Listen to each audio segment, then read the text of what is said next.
Hola, en esta ocasión vamos a hablar de lo que es el bullying.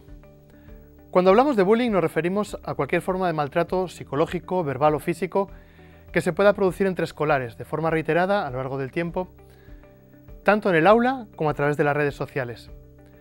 Cuando se hace a través de redes sociales lo llamamos ciberbullying o ciberacoso. Estadísticamente, el tipo de violencia dominante es el emocional más que la violencia física y generalmente se da entre niños y niñas en proceso de entrada en la adolescencia. Generalmente en el perfil de víctimas encontramos más niñas que niños. Insisto en que hablamos de un acoso sistemático donde se elige una víctima determinada a la que hacer daño premeditadamente. Cuando hay una pelea entre alumnos o se insultan por una riña, pero es de manera eventual, no hablamos de bullying. Para entender por qué ocurre este fenómeno, tenemos que asumir que los niños crecen a diferentes ritmos y no maduran todos a la vez. Cuando va llegando la adolescencia, hay una necesidad de autoafirmación en la formación de la propia identidad, y algunos tratan de manifestarla de la manera más primitiva que tiene el ser humano de mostrar superioridad, la violencia, olvidando que es la que demuestra nuestra animalidad, no nuestra humanidad.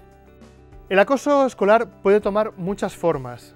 Una de ellas es el bloqueo social, cuando se intenta que la víctima quede aislada y que no pueda relacionarse con los demás iguales.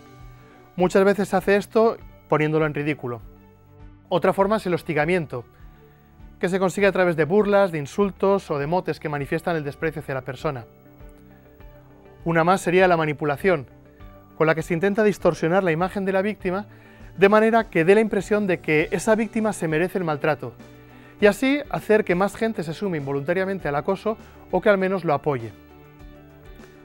Otra forma de bullying sería la coacción, con la que se pretende que la víctima realice acciones en contra de su voluntad, y así poder mostrar el sometimiento de la víctima y el poder que tienen los maltratadores.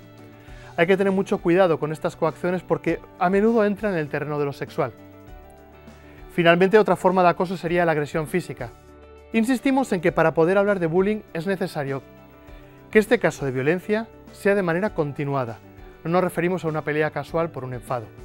¿Cómo prevenir el acoso a nuestros hijos?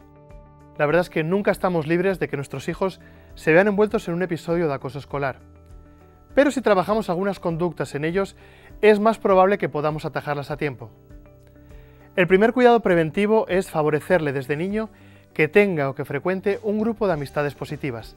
Aseguramos así, en primer lugar, que en su círculo de amigos no será abusado, y que si lo es por parte de otra gente, el grupo lo protegerá. En segundo lugar, trabajar la asertividad. Definimos la asertividad como ese comportamiento comunicacional en el cual la persona no agrede ni se somete a la voluntad de otras personas, sino que dice lo que piensa y defiende sus derechos. Es decir, sabe parar los pies a quien pretenda abusarle y dejar claro que no va a pasar por ahí. En tercer lugar, fomentar la confianza padres-hijos, para que llegado el momento sea capaz de contar lo que está pasando sin sentir vergüenza ni ocultar la realidad. En el caso concreto de ciberbullying, a las medidas de prevención que hemos dicho anteriormente, tenemos que sumar la del control parental. Que el padre y la madre puedan controlar lo que el hijo hace con su computadora. No olvidemos que es un menor de edad y que nuestro deber es protegerle. Lo mejor es que cuando use la computadora sea siempre en un lugar donde podamos observarle y no en la intimidad de su habitación a escondidas. Cuanta menos ocultación haya, más seguridad habrá.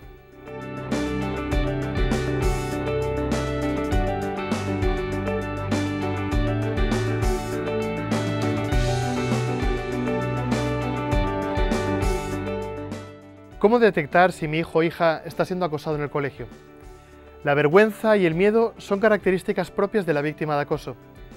Así que muchas veces los padres somos los últimos en enterarnos de que está pasando algo en el colegio.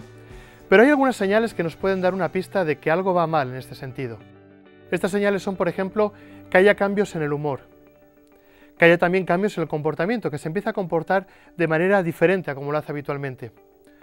Cuando vemos que hay tristeza, llanto, irritabilidad, sin encontrarle ninguna causa.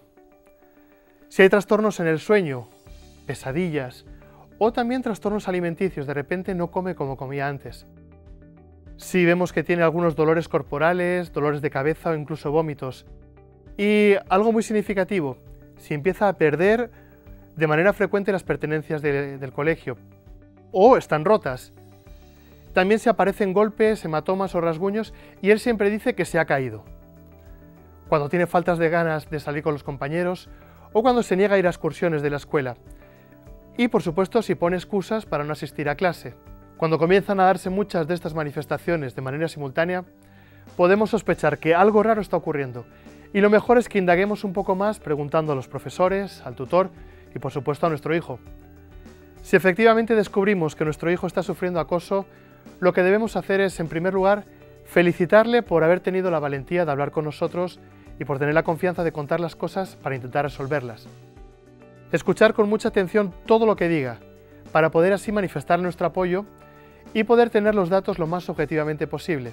Así podremos posteriormente resolver la situación. Nunca culpar a quien es víctima, porque así solamente conseguiremos que se cierre y que no busque nuestra ayuda. Hay que establecer un lazo de empatía que favorezca la comprensión del problema en todas sus dimensiones. Nunca fomentar las represalias, ni físicas ni de ningún tipo. Y por supuesto, no tomarse la justicia por cuenta propia. Lo que no podemos es resolver un caso de abuso entre menores abusando nosotros, adultos, del menor o enfrentándonos físicamente con los padres. Debemos dar ejemplo de cómo se resuelven las situaciones entre adultos. Pongamos en conocimiento de las autoridades competentes el caso para que lo resuelvan de la manera adecuada y así nos aseguramos de que mientras el problema se soluciona, se toman las medidas necesarias para que no vuelva a ocurrir.